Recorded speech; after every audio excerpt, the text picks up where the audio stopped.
You're listening to the Living Inside Out podcast, and I'm your host, Toks Arotere. This is episode 94.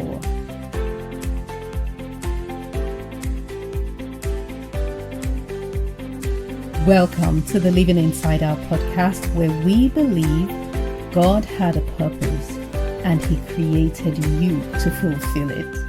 Episode 94 is How to Live Authentically in an Artificial World. Hey you, how are you doing? What have you been up to? Now, if this is your first time listening, welcome. Thank you for joining me. I am chuffed that you're here, and I would love to know how you found out about the podcast, and I would certainly love to know what you think about this, your first episode. I hope you'll come back. Can I ask that you please give me a 5-star rating if you love it, or rather if you loved it at the end of it, and also share it with anyone in your circle that you think would also enjoy it. Rating and also subscribing to this podcast, any podcast at all, really does help other people to find it. And I'd really appreciate that bit of help. Now, if you've been listening for a long time, welcome back. It has been a ride. We're at 94. Can you believe that? I can't believe it. I hope you've been well. I hope you are thriving. I trust that you are growing. Otherwise, you wouldn't be here. Now, it's been an interesting week for me because I've been observing how I lead my teams. Yep, I've taken a step back to watch myself in action and come up with some surprising revelations. The most obvious is that I frequently have to battle with my emotions because they want to take the lead. And so that's what I'm working on currently, is separating my emotions from my business so that they don't take over the business. Because emotions are transient and they will take your business wherever the wind blows. Ooh, sis, bro. Let me tell you that I'm in a very weird season of my life. This whole period here requires a TED Talk, a book deal, and a movie, because I don't understand it. I've faced some of my toughest challenges, and I'm thankful to God that I did, because what we think is the end often is never the end. Let me rephrase that. Often, what we think is the end is never the end, because there is strength we cannot feel and there are resources we can't see. And a lot of times, in the middle of all of that, like God has just done for me, He drops a miracle. Now, let me explain the best way that I can. If we're connected on social, you'd know that I've been enjoying a fair amount of press, particularly in Nigeria, due to the work I'm doing on transforming minds. And this week, I announced that I will be guest lecturing at a Brazilian university next week. I'm not going there in person. I'm doing it via Zoom, but I am so excited because you may know that my maiden name is Ferreira. And my family's roots are Brazilian, or are from Brazil. We're from Brazil. So I feel like I've come full circle. And for all you know, I might be lecturing my own cousins. My family emigrated from Brazil to Nigeria, to Lagos, Nigeria in 1875 or so. And we've never gone back. So this is huge for me. It's particularly special. Now, when you set that against the backdrop of the amazing press that I'm enjoying in Nigeria, it may look like I'm enjoying this steady stream of wins, and it may look like my life is just so wonderful and so amazing. I want to say that I have voluntarily embraced pain and disappointment in the midst of all of these victories. And to me now, it looks as though success is one side of the coin and trials are on the other side. And in a very bizarre way, I feel like I'm going through both success and trials in the same intensity at exactly the same time. Does that make sense? Hope it does. So I'm learning that life it's not either or. Very often, two things can be true at the same time. And when you make room for that concept of having two opposing truths or two opposing realities existing at the same time, it reduces the frustration that comes with wanting to accept one without the other or reject one without the other. And so I'll tell you how my lecture goes. It's going to be on Tuesday next week, and I'm going to be speaking or teaching or lecturing on nurturing an entrepreneurial mindset for the luxury industry. So please say a prayer for me. One bit of announcement. The next PR workshop will be held on the 27th of June. So that's plenty of time from now.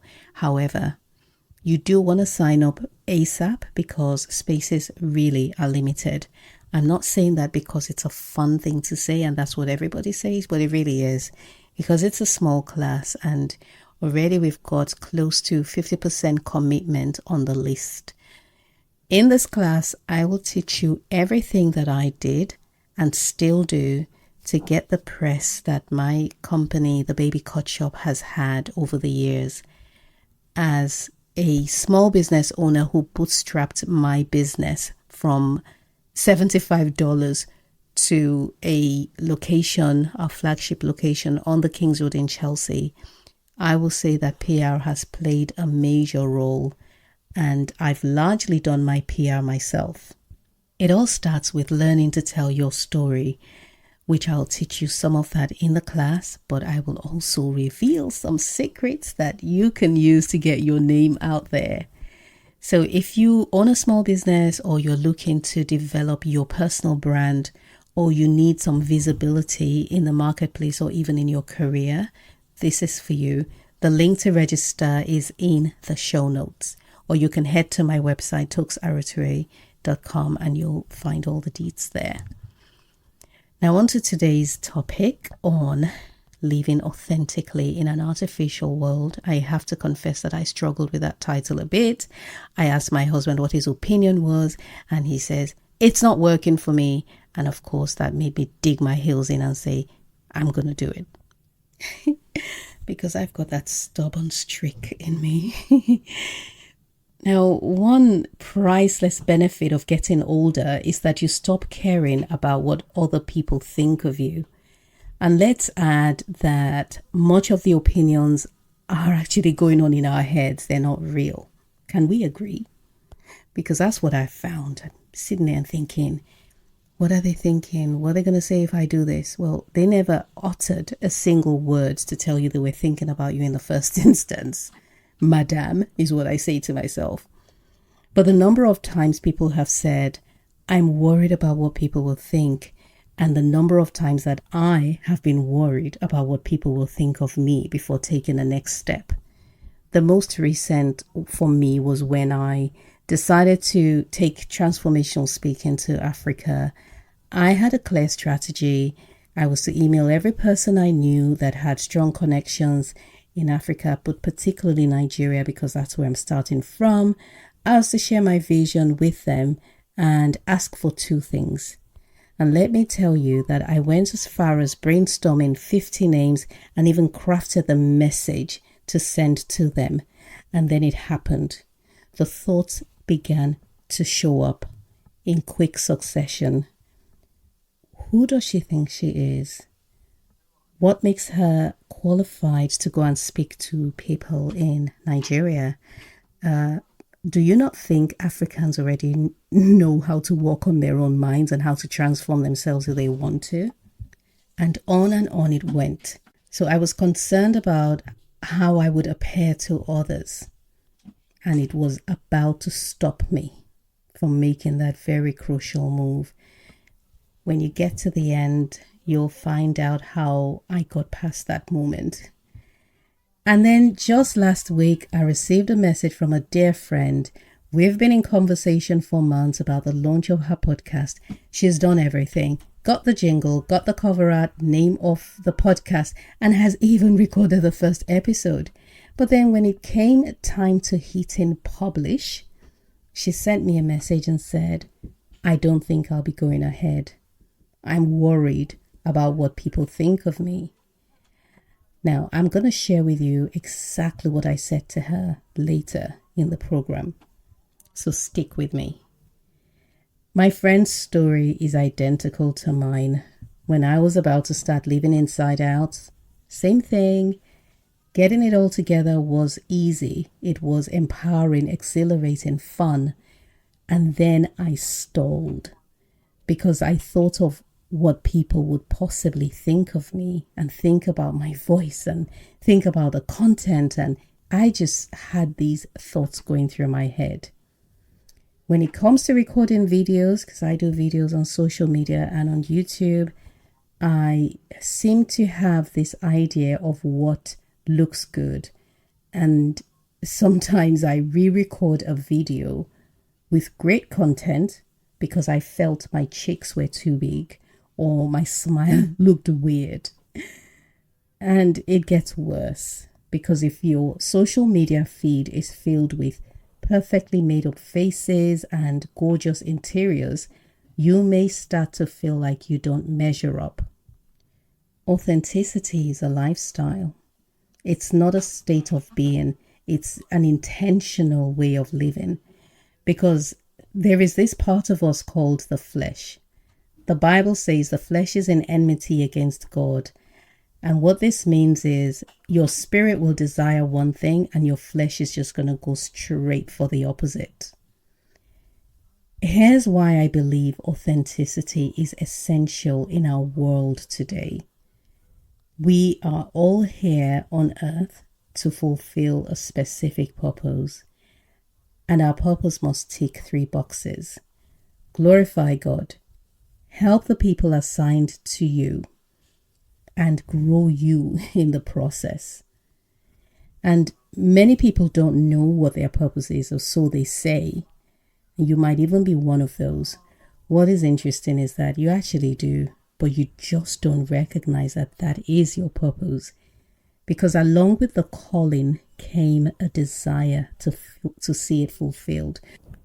So the desire you have that comes with the calling, or to fulfill the calling, is evidence that that is your purpose. Someone once said that your pet peeve is an indication of what it is. For example, I can't stand seeing someone suffer needlessly, i.e. they've got the ability to solve their problem or their challenge, but they're unaware of it, and they have it in them, but they're totally blind to it. And that's why I speak on mindsets, because it isn't that the gift is missing from us, it's just that the perspective we have is flawed.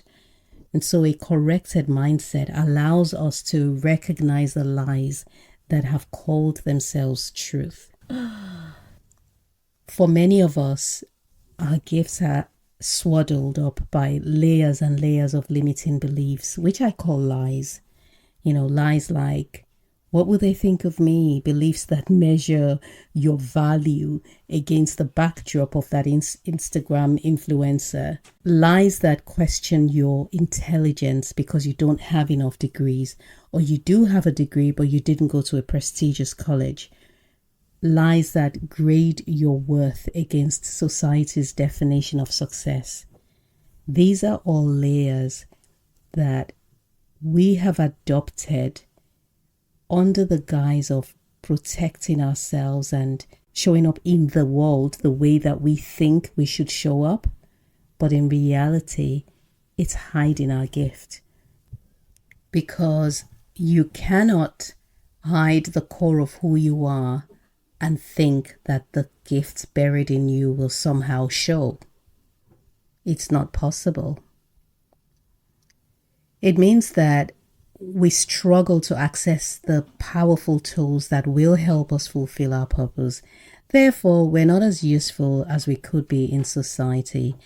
One of the driving thoughts for me that gets me off my butt when I'm being lazy or laid back about my goals or my future is this: that I will never get a chance to come and redo this. And I don't want to get to the end of my life and find that my sojourn on earth was pointless. So our gifts remain swaddled and hidden from view. And for many of us, these layers were developed in response to pain. I used to know someone who sold pearls for a living. Pearls are timeless jewelry that never lose its shine. Think queens and first ladies. Think Margaret Thatcher. She was known for her pearls. Now, my friend explained to me that freshwater pearls form when an irritant gets under the skin of, or I guess they don't really have skin. Well, it gets into a part of a mollusk like an oyster or a clam. And then in response to this irritant, the oyster secretes a liquid around it, which could even be something as tiny as a grain of sand. And over many years, the layers of this liquid coating continue to be deposited on the irritant, and then it hardens, and then it's layered, and then it's hardened, and eventually a pearl is formed. In the same way, a single hurt or irritant can cause us to release thoughts and beliefs that over time calcifies in place, and that becomes our mindset. So on the surface, these beliefs will look logical and even honorable, such as a woman being hurt by a man she loves, and she concludes that all men are dogs and she has to be very careful and not trusting because they could play her. The more she says it, the more she thinks it, the thicker the layers become, and soon even a good man she will regard as bad. Or if you've ever met someone that has a fear of flying because they were once on a plane that crash landed, or they heard of somebody close to them who nearly died in an airplane crash, it doesn't matter that in the end no one was actually hurt, but now they've developed a fear and they refuse to fly because the thought have formed layers over the area that makes the decision to fly. And so when it comes to flying, they're like, we're not doing that. We've got to protect ourselves. So you can see how limiting beliefs can form easily, and they're justified really because they are in response to pain, just like the oyster responds to a grain of sand by releasing a secretion which I guess it protects, it smoothens the irritation so that it's no longer felt, but it's still actually there. The formation of this barrier separates us from the outside world so that the people who we are meant to be a blessing to us wouldn't have access to us, and we wouldn't even have access to us. I recall seeing an advert some time back, I don't know if you saw it, especially if you're here in the UK, highlighting depression in men. Two football club supporters sat next to each other week in, week out at their club's game. And one of them was always upbeat and happy and jumping every time there was a goal. He was smiling and jumping. And the other guy just always seemed so miserable and had his head in his hands most of the time. And he just looked tired. And you're watching this convinced that the one who looks tired clearly has an issue. Something is up with him. And then one day the upbeat one doesn't show up. And they indicated by putting a scarf on his chair that he had ended his life. He had had depression. The message was clear that just because you see someone all happy and chirpy and active doesn't mean or lead us to conclude about their state of mind. Just like the pearl, it's beautiful and it's smooth to the touch, yet at the core of it is irritation and pain. So we will do well for ourselves and for others to practice living authentically. The alternative is to constantly morph into what we want the watching world to approve. But the interesting thing is, they're not thinking about you. And whenever they do, they are probably admiring and not criticizing you.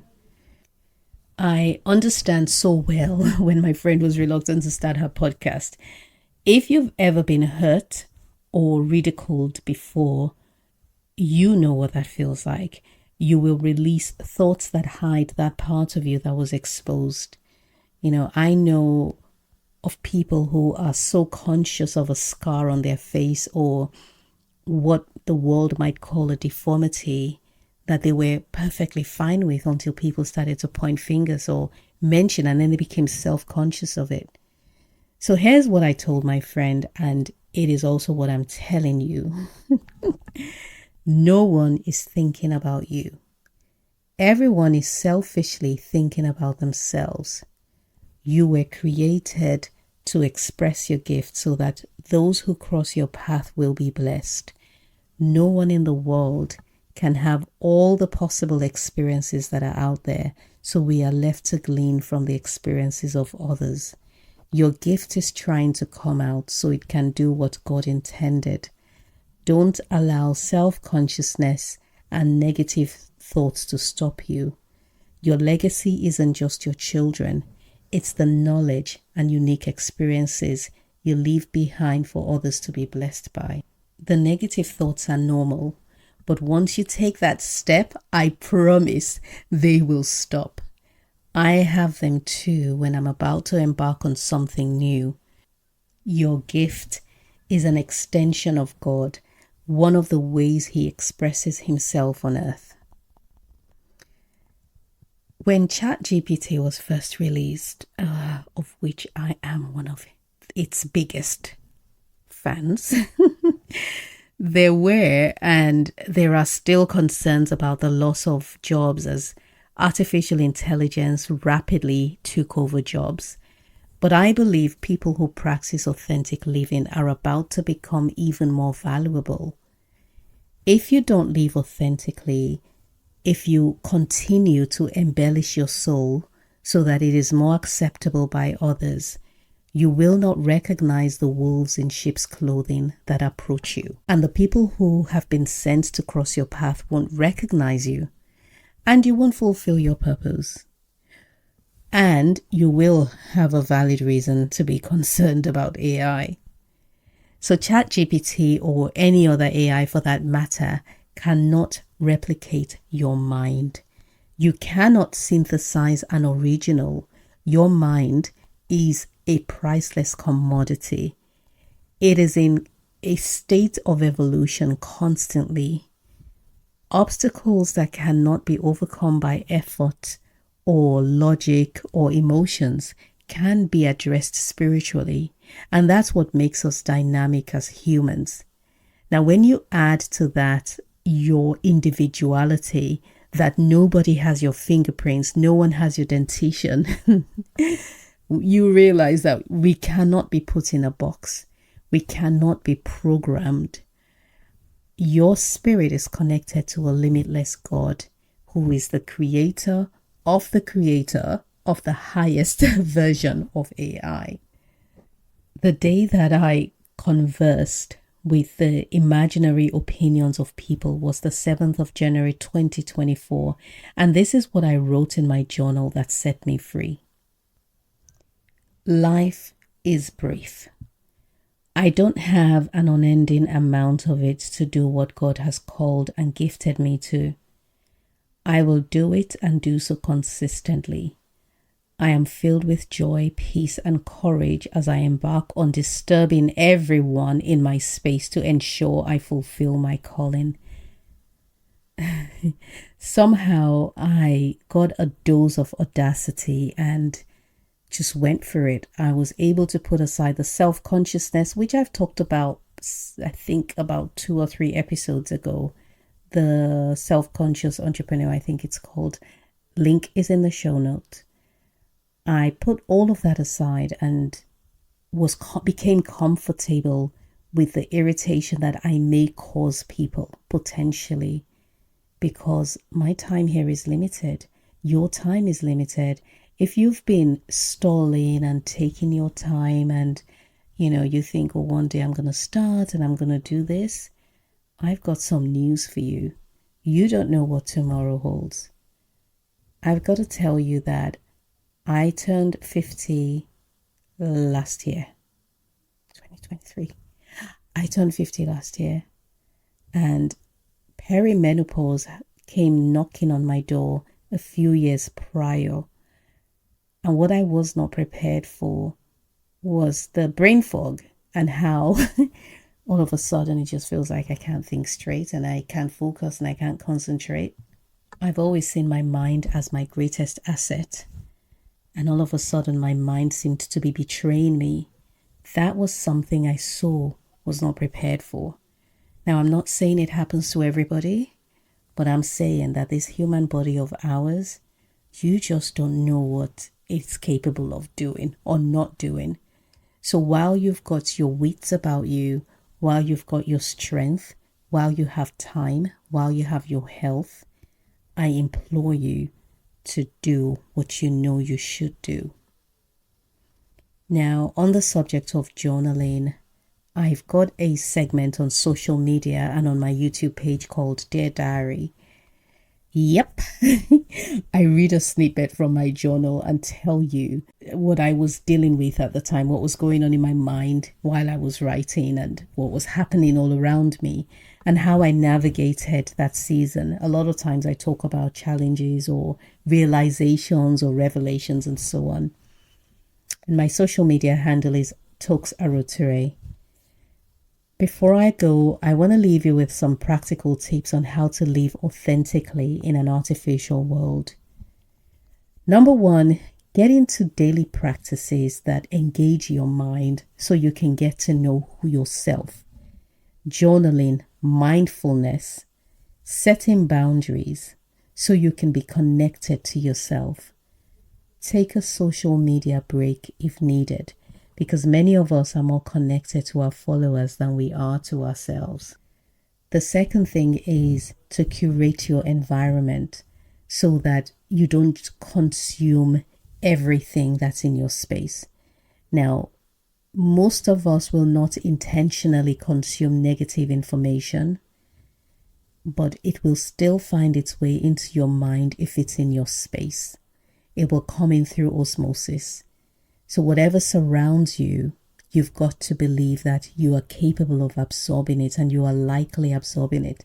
And this is people, information, books, anything at all that doesn't serve you, that you have decided shouldn't be in your life.